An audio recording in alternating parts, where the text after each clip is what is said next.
आज बच्चों हम लोग सीखेंगे केमिकल इक्विलिब्रियम में यूनिट ऑफ इक्विलिब्रियम कांस्टेंट और कुछ न्यूमेरिकल बनाएंगे। ठीक है, तो कॉपी और कलम तैयार रखिए अभय सांडिल्या से जुड़ने के लिए। ठीक है, तो पूरी तरह से मेरे वीडियो को देखिए बच्चों और समझिए, जो ना समझ में आए उसको भी समझने का प्रयास कीजिए, है ना।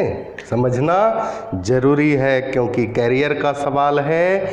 यहाँ कैरियर बनाया जाता है, बच्चों का संस्कार बनाया जाता है, बच्चों के साथ मिलकर प्यार बांटा जाता है ना। तो हम लोग लिखते हैं यूनिट ऑफ इक्विलिब्रियम कांस्टेंट।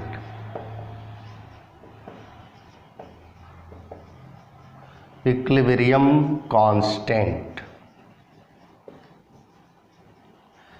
बच्चों, इक्विलिब्रियम कांस्टेंट में हम लोग 3 टर्म को देखा है ना।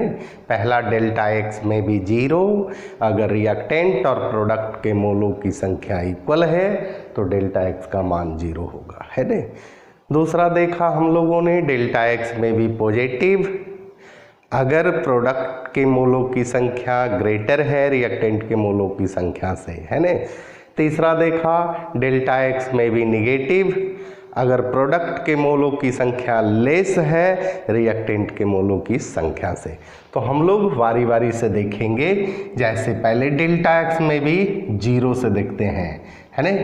H2 है, I2 है, रिवर्सिबल डैश, चूँकि हम लोग केमिकल इक्विलिब्रियम पढ़ रहे हैं और केमिकल इक्विलिब्रियम में सभी रिएक्शन रिवर्सिबल होंगे। और रिवर्सिबल किसे कहेंगे बच्चों? जब forward to backward and backward to forward reaction होगा, है ना। ये दोनों मिलकर के 2HI होगा, है ना। इसमें डेल्टा एक्स का मान निकालेंगे,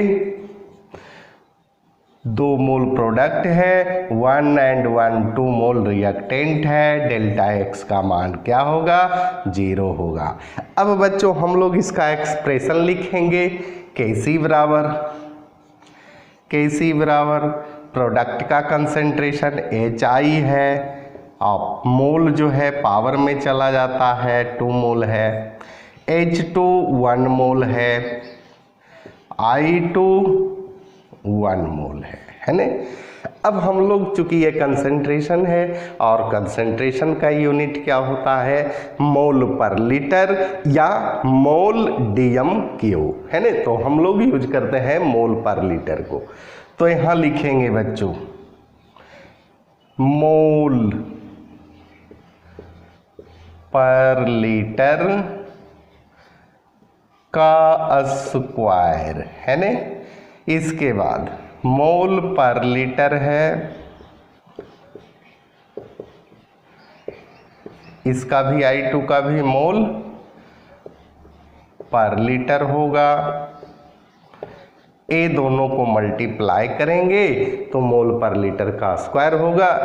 ए भी कैंसिल, ए भी कट जाएगा, ए भी कट जाएगा, आ गया 0। यानी डेल्टा एक्स में भी अगर 0 है तो वैसे रिएक्शन में यूनिट होगा बच्चों, नो यूनिट, है ना।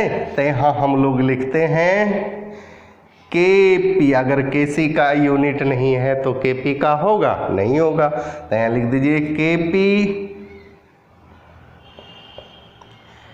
Kp and Kc has no unitless होगा। तो समझ में आया कैसे यूनिट हम लोग निकालेंगे। फिर हम लोग बच्चों स्टेरिफिकेशन रिएक्शन में देख लेते हैं, है ना। स्टेरिफिकेशन रिएक्शन वैसे रिएक्शन को कहते हैं जिसमें ईस्टर का फॉर्मेशन होता है। कोई भी कार्बोक्सिलिक ग्रुप से लीजिए कोई भी मेंबर को, formic acid, acetic acid, propionic acid, कोई भी एसिड को लीजिए। अल्कोहल से लीजिए methyl alcohol, ethyl alcohol, propyl butyl, किसी भी अल्कोहल को लीजिए और रिएक्शन करवाइए तो क्या बनेगा बच्चों? ईस्टर बनेगा। तो हम लोग लेते हैं एसिटिक एसिड को, है ना, और रिएक्शन करवाते हैं इथाइल अल्कोहल से, रिवर्सिबल डैश देंगे और बनेगा CH3COO2H5 प्लस H2O। तो बच्चों खिचड़ी मत बनाइए, है ना, समझिए। अब जो है रिएक्शन हम लोग का हो गया, डेल्टा एक्स का मान निकालिएगा। प्रोडक्ट है, इसको कहते हैं प्रोडक्ट और इसको कहते हैं रिएक्टेंट। केमिकल इक्विलिब्रियम में रिएक्टेंट को फॉरवर्ड डायरेक्शन और प्रोडक्ट को बैकवर्ड डायरेक्शन, दोनों जब इक्वल होता है तो इक्विलिब्रियम कहलाता है ना। डेल्टा एक्स निकालेंगे हम लोग बच्चों। डेल्टा एक्स बराबर निकालेंगे, 1 मोल इथाइल एसीटेट है जिसको ईस्टर कहते हैं और 1 मोल वाटर है, दोनों को जोड़ेंगे 2 मोल हो गया, माइनस रिएक्टेंट 1 मोल है एसिटिक एसिड और 1 मोल है इथाइल अल्कोहल 2, यानी डेल्टा एक्स का मान 0 आया। 0 आया तो आप समझ ही गए होंगे कि यूनिट लेस होगा। इसका एक्सप्रेशन हम लोग निकाल लेते हैं बच्चों। Kc बराबर प्रोडक्ट का कंसेंट्रेशन रिएक्टेंट का कंसेंट्रेशन, इस तरह से इथाइल एसीटेट का कंसेंट्रेशन हो गया, ये वाटर का कंसेंट्रेशन हो गया, डिवाइडेड बाई रिएक्टेंट में एसिटिक एसिड का कंसेंट्रेशन ले लेते हैं, ले लिए।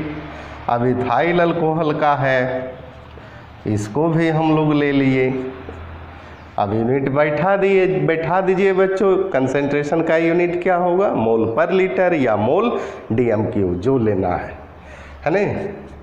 मोल पर लीटर, इसका भी लेंगे वाटर का, मोल पर लीटर, दोनों का हम लोग ले लिए। अब नीचे भी दोनों का ले लीजिए, मोल पर लीटर, मोल पर लीटर, है ना।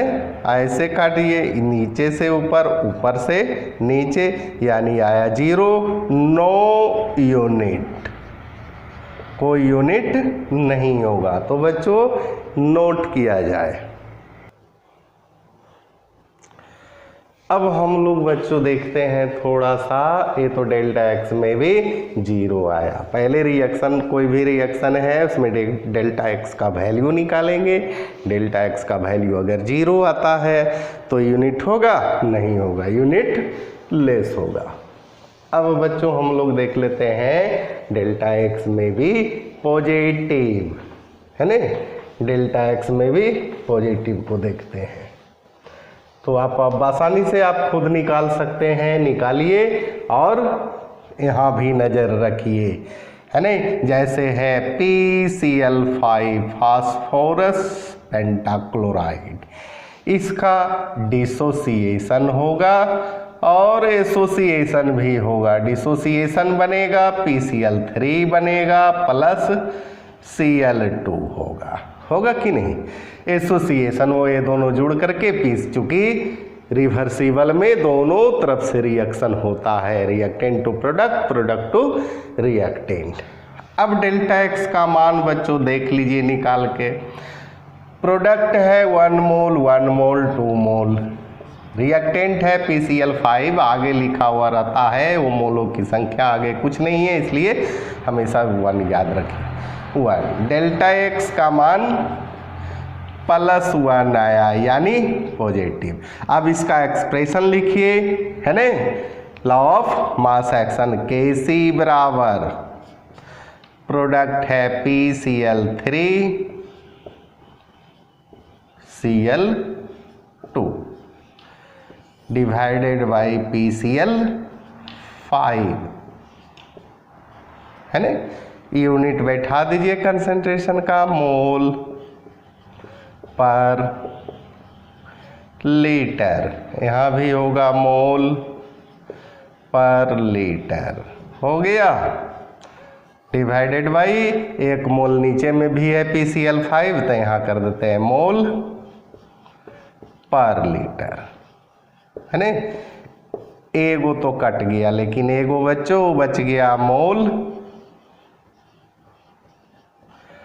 पर लीटर। तो यूनिट कैसे निकाला जाएगा, तो आपको समझ में आए, कोई भी रिएक्शन दिया हुआ रहेगा आप देख लीजिएगा, law of mass action apply कीजिएगा, कंसेंट्रेशन का यूनिट बैठाइएगा, काट खोट के जो बचेगा रिमेनिंग वही उसका यूनिट हो गया। तो इसका यूनिट Kc का क्या है बच्चों, मोल पर लीटर। तो Kp का भी होगा, और Kp का यानी पार्शियल प्रेशर के केस में है ना, बार लिखेंगे, एटीएम लिखेंगे, पास्कल लिखेंगे, जो आपकी मर्जी है आप वही लिखेंगे, मेरे कहने से नहीं लिखेंगे, है ना। समझ जाने के बाद, अगर नहीं समझे तो बस उतारेंगे, जो लिखा हुआ है आम इमली, है ना। अब हम लोग बच्चों देख लेते हैं, एक और है N2 plus 3H2 reversible dash देंगे 2NH3, है ना। डेल्टा X निकाल लीजिए, 2 मोल है प्रोडक्ट, 3 मोल है और एक 4 मोल है रिएक्टेंट, यानी डेल्टा X का मान क्या आता है, -2 आता है। एक्सप्रेशन चूंकि डेल्टा X में भी निगेटिव है, एक्सप्रेशन लिखेंगे Kc बराबर NH3 का पावर 2, N2 1 मोल है और H2 3 मोल है ना। तो इसको ऐसे लिखेंगे Kc बराबर NH3 का मोल पर लीटर का स्क्वायर, यहाँ भी मोल पर लीटर है बच्चों, और यहाँ मोल पर लीटर का पर लीटर पावर क्या होगा, Q होगा ना। देखिए ये पावर Q है, ये 1 है, पावर 4 हो जाएगा, 2 से 2 कटेगा, बाकी बच जाएगा यहाँ का 1 बटे मोल पर लीटर का स्क्वायर, है ना। यूनिट आपको समझ में आया बच्चों, इसका यूनिट लिख देंगे और Kp का भी यूनिट इसी प्रकार से लिखा जाएगा। यहाँ जो है मोल पर लीटर है, Kp का कर दीजिएगा बार स्क्वायर, ऊपर जाएगा तो बार -2, है ना। ए जाएगा ऊपर तो मोल स्क्वायर लीटर माइनस नहीं मोल, ऐसे कर देंगे मोल माइनस, चूंकि ये भी स्क्वायर होगा, ये भी स्क्वायर -2 और लीटर -2 हो जाएगा, है ना। नोट किया जाए बच्चों। तो बच्चों समझ में आया यूनिट, है ना। यूनिट हमेशा किसी भी रिएक्शन को आप आसानी से निकाल सकते हैं, है ना, आसानी से आप निकाल सकते हैं। यहाँ बच्चों थोड़ा सा कर दीजिएगा लीटर स्क्वायर, क्योंकि एक बार फिर से आप देख लीजिए, ये है मोल स्क्वायर बटे लीटर स्क्वायर, ऐसे हो जाएगा। तो ये मोल तो ऊपर जाएगा -2, लीटर अपने आप चला जाएगा लीटर स्क्वायर।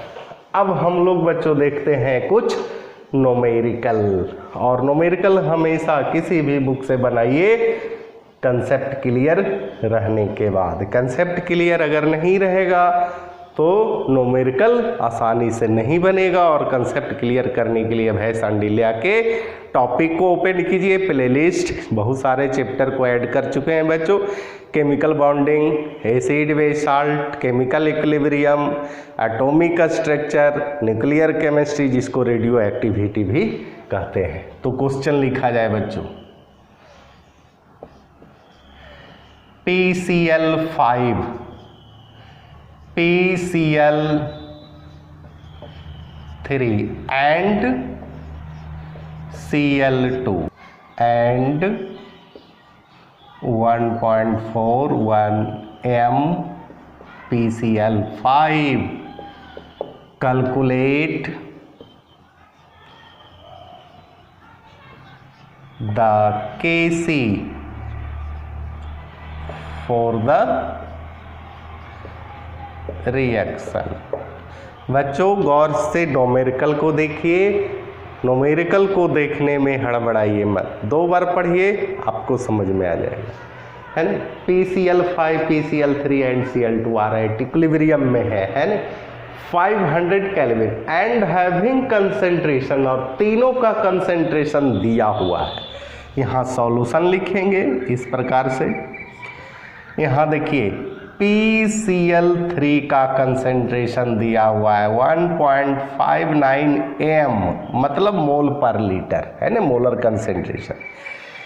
Cl2 का दिया हुआ है 1.59 m, है ना। इसके बाद PCl5 का दिया हुआ है 1.41 m, ये दो तीनों का दिया हुआ है बच्चों। अब हम लोग इक्वेशन बनाते हैं।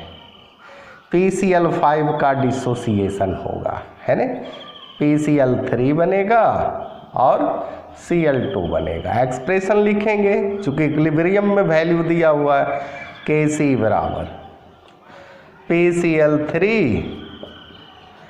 Cl2 डिवाइडेड बाई PCl5, और सभी का कंसेंट्रेटेड फॉर्म में वैल्यू दिया हुआ है 500 केल्विन टेम्परेचर पर, है ना। तो बच्चों हम लोग वैल्यू बैठा देते हैं। Kc बराबर, है ना, PCl3 दिया हुआ है 1.59